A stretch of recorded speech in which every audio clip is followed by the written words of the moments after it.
You know, it's funny, 'cause you being from Nottingham, I had my best games in that old building, the old Really? Nottingham Arena. Oh, I Yep. love playing in that place. I It used to was play. special, wasn't it?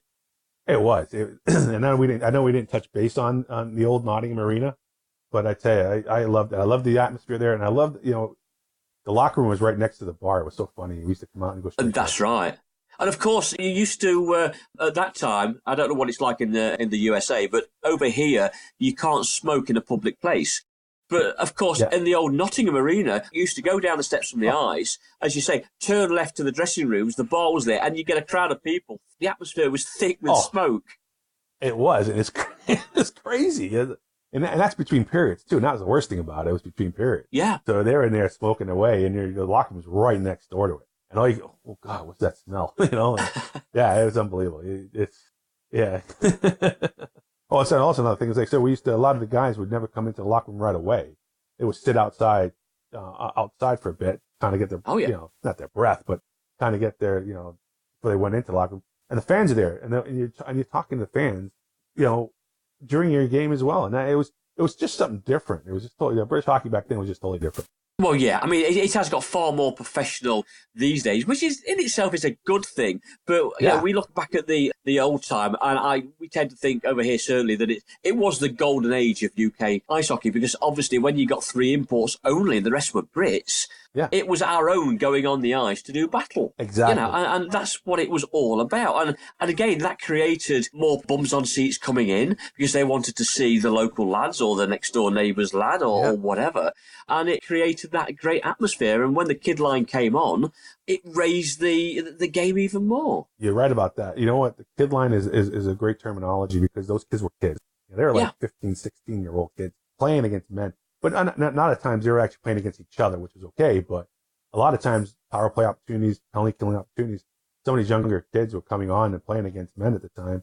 And especially Nottingham. Nottingham had a great youth program there. You had some really good young hockey players coming through Nottingham. And again, the three imports that you had and all the experienced British players you brought in contribute to that talent because they were on the ice with the kids. Frankie Kellen would go on and work with the goaltender. Gary Keywood, Chris Keywood, Dwayne Keywood would work with the younger players. Like all these guys would go on, and that's where I think right now British hockey is lacking. Oh, absolutely. I know they're trying to go professionals and hiring these young coaches, but talent, the talented people, they need to be on the ice with these young kids all the time. I don't know. It's all about the bottom line these days, isn't it? That's the problem. Exactly. They don't look into the future and see the state of the British game that could be in 5 years' time or whatever. I still say we need imports over here, but not the 14 or so that they've got now. Knock it down to 8 and bring the kids through. And that way, the UK game, not only the UK game, but the British national game gets better. It will get better. And the problem is two things. One, it's time. Two, it's being courageous to do it. A lot of these teams don't want to do it because of finances, the money. They think if they don't have product that's on the ice, that they think these fans are not. You remember the crowds when we were playing in those days. Nottingham was packed every night. Packed every night. Yep. Every night. 3 imports. Not just every night they were packed. Slough was a small building. We were packed every night. We only had 1,000 people allowed in the building. It was always packed every night. They think they're going to lose money out on it. They're not. It's having the people with vision that, as you say, are prepared to gamble. Yep. Maybe for 1 or 2 poor seasons where things don't go, or they don't reach a cup final or whatever.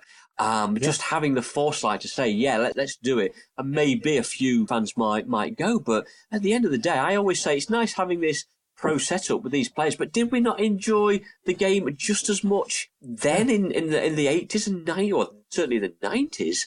But, then again, I don't own a hockey team, unfortunately.